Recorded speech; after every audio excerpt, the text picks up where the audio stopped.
மேற்கு வங்க முதலமைச்சர் மமதா பானர்ஜி பவானிபூர் தொகுதியில் வேட்புமனு தாக்கல் செய்திருக்கிறார். கூடுதல் தகவல்களோடு நமது செய்தியாளர் சுசித்ரா இணைகிறார். சுசித்ரா, விவரங்களை பகிர்ந்துக்கலாம்.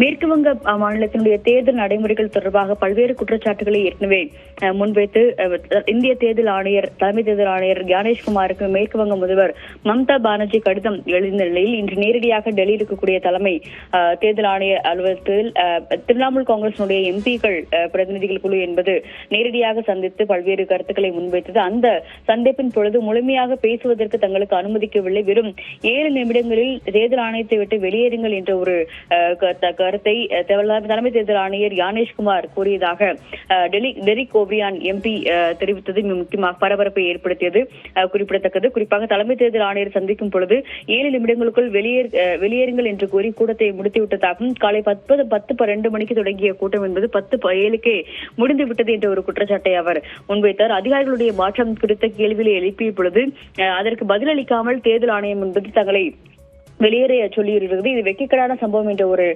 கருத்தை தற்பொழுது திரிணாமுல் எம்பி டெரிக் ஓபிரியான் குழுவானது தற்பொழுது தெரிவித்திருக்கிறது. மேலும் இன்றைய சந்திப்பு குறித்த தொடர்பான வீடியோ அல்லது ஆடியோ பதிவை வெளியிட வேண்டும் என்ற ஒரு சவாலையும் தற்பொழுது திரிணாமுல் காங்கிரஸ் ஆனது இந்திய தேர்தல் ஆணையத்திற்கு விட்டிருக்கிறது. இந்த விவகாரம் தொடர்பாக மாலை 4:30 மணிக்கு டெல்லியில் எதிர்க்கட்சிகள் தரப்பில் ஒரு அதிகாரப்பூர்வ செய்தியாளர் சந்திப்பு என்பது நடைபெற உள்ளதாகவும் அதிகாரப்பூர்வ அறிவிப்பை திரிணாமுல் காங்கிரஸ் ஆனது தற்பொழுது வெளியிட்டிருக்கிறது. மிக முக்கியமாக திரிணாமுல் காங்கிரஸ் தரப்பில் அதனுடைய இனிஷியேஷன் அடிப்படையில் கொண்டு வரப்பட்ட இந்திய தலைமை தேர்தல் ஆணையருக்கு எதிரான அந்த ஒரு தகுதி நீக்க நோட்டீஸ்களை விவாதத்திற்கு எடுக்காமல் நிராகரிக்கப்பட்ட நிலையில் அது தொடர்பாகவும் பல்வேறு கருத்துக்களை இன்றைய செய்தியாளர் சந்திப்பின் பொழுது எதிர்க்கட்சிகள் முன்வைக்கும் என்றும் எதிர்பார்க்கப்படுகிறது. இந்த நிலையில்தான் இந்திய தலைமை தேர்தல் ஆணையருடைய செயல்பாடுகள் தொடர்பான கடுமையான ஒரு குற்றச்சாட்டுகளையும் எதிர்ப்பையும் தற்பொழுது மேற்கு வங்க மாநில முதல்வர் மம்தா பானர்ஜியும் முன்வைத்துள்ளது முக்கியமாக பார்க்கப்படுகிறது.